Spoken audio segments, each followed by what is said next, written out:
So far in this video, we have talked about identifying when it's likely the lob is going to come.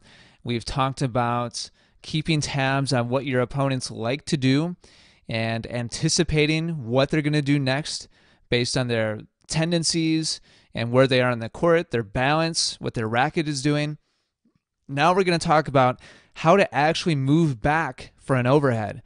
And you might think, well, Ian, I've been playing doubles already for 10 years. I've hit a lot of overheads in my life. Trust me, I don't need any help with my technique. And this is really the only part of doubles domination where I'm going to talk about technique. I find that players mess this up very, very often, especially kind of middle range recreational players, 3-0, 3-5 players, very often don't move back for lobs correctly.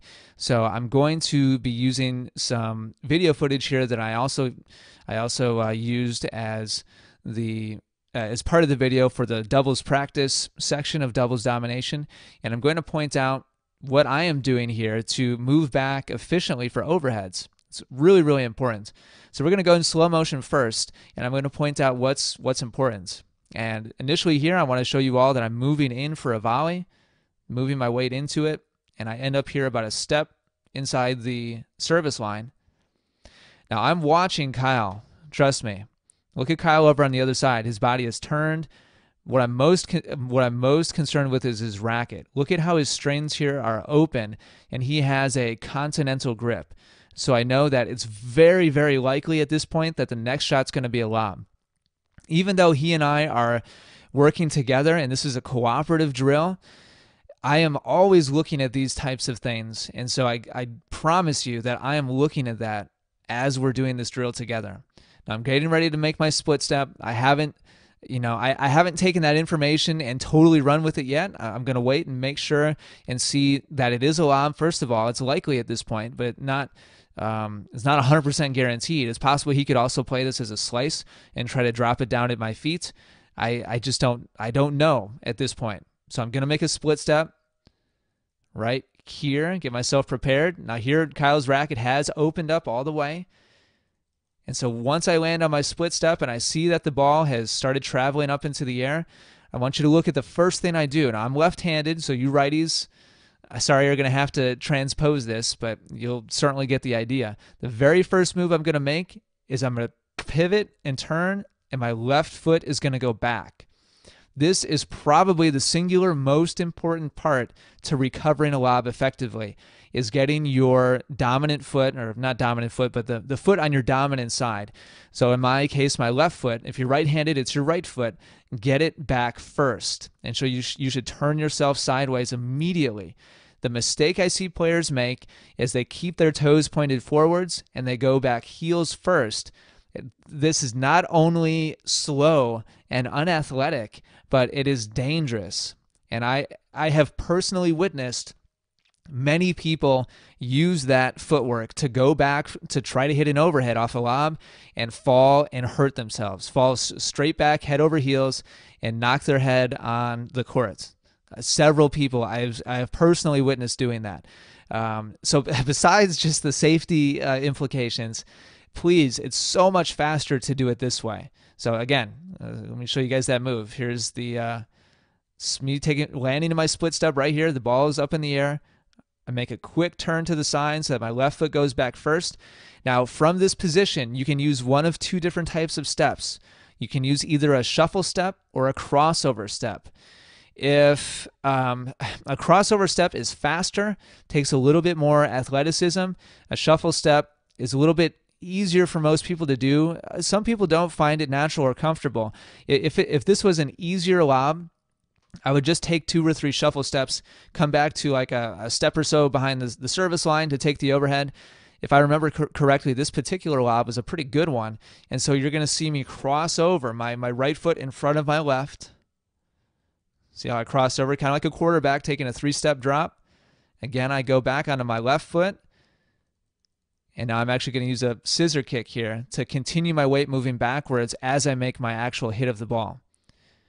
I'm not going to go into the mechanics of the scissor kick. The important part here is that I got sideways and I used a crossover step.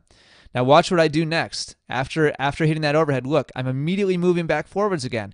And this is an important lesson for those of you who play a lot of doubles and you're not super comfortable at the net yet.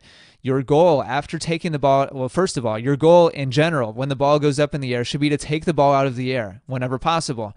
After you do, you should then be focused on closing back into the net again to reapply pressure to your opponent. Now look, I'm watching Kyle's racket. He has a continental grip again, and his racket is opening up. So it's possible he could lob this again. I don't know that for sure. And that's exactly why I used a split step right here. He ended up slicing it towards me. So I play my volley, continue moving through the ball. Split step. Now look at Kyle's position here. Check this out. How likely is it that he's going to lob? He has a semi-western grip.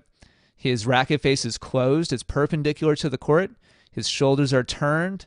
He's in good balance. He's in a semi-open stance. Everything is telling me here, the ball is landing in front of him. He's in good position. Everything here is telling me that he's going to drive this ball. It's not guaranteed. It's possible he could try to play some trick play on me. But 95% of the time when he sets up like this, it's going to be a drive. I take a split step just in case. You don't know what's coming for sure. Volley. Now look at how he's setting up. Remember how his backhand was before when he lobbed? Here he's taking his racket back in a full rotation. His racket face is perpendicular to the court, and he has an eastern backhand grip now. I mean, we can't actually see his knuckles, but can tell just by the relationship of the racket face to his hand. And he's in a balanced position here. He's absolutely going to drive this. Split step. Stab volley. Now look at this. Look at Kyle's balance. This stuff is so important. Look at his balance. He's leaning back onto his back foot. And look at how he took the racket back this time. His racket face is facing up towards the ceiling right now. So given his balance and his racket face, this tells me it's very likely he's going to lob. I'm still going to split step just in case. And here I go into my immediate turn sideways. My balance onto my left foot. Only takes one crossover step this time for me to get in the right spot. And then I'm ready for my next volley. Here he is again. Remember how he set up for his drive? Look at, he has a continental grip. He's relatively balanced. He's in an open stance. But look at, he hasn't turned his shoulders much, and his palm is facing forwards towards me. He hasn't taken his racket back all the way. So this tells me a lob is pretty likely again. And that's exactly what he does. I immediately get sideways. This is going to be a tougher one. You can tell how I start to really cross over far for this. And can't see me, but it looked like I used a scissor kick for that as well. Right back into the net, out of the air. Here's the lob again. So turn, crossover, overhead, right back into the net again. So that's it. This stuff is incredibly important. Again, your number one priority when the ball goes up into the air is to take it out of the air first. I talked about this in the ebook for Doubles Domination 1.0. Really important. And the best way to do that is to get yourself sideways, get your foot behind you on your dominant side. So for me, it's my left foot. And then from that position, use either a shuffle step or a crossover step. Get yourself behind the ball. Make your overhead. And then continue forwards to improve your position towards the net again. So immediately reapply pressure back to your opponents. Really, really important stuff. The footwork is key here because without it, you can't move back very efficiently and you'll just be out of balance. And plus, when you move back heels first, you don't turn your body to the side automatically like you do when you take you pivot your right foot back if you're right-handed, left foot if you're left-handed. When you make that first pivot step, you automatically turn your body to the side. So that makes it a much stronger position to hit a solid overhead from. So please use correct footwork, practice this, make sure you're doing it. If you already were, this was a review for you, but I also threw in some good identification stuff with what Kyle was doing with his body as well.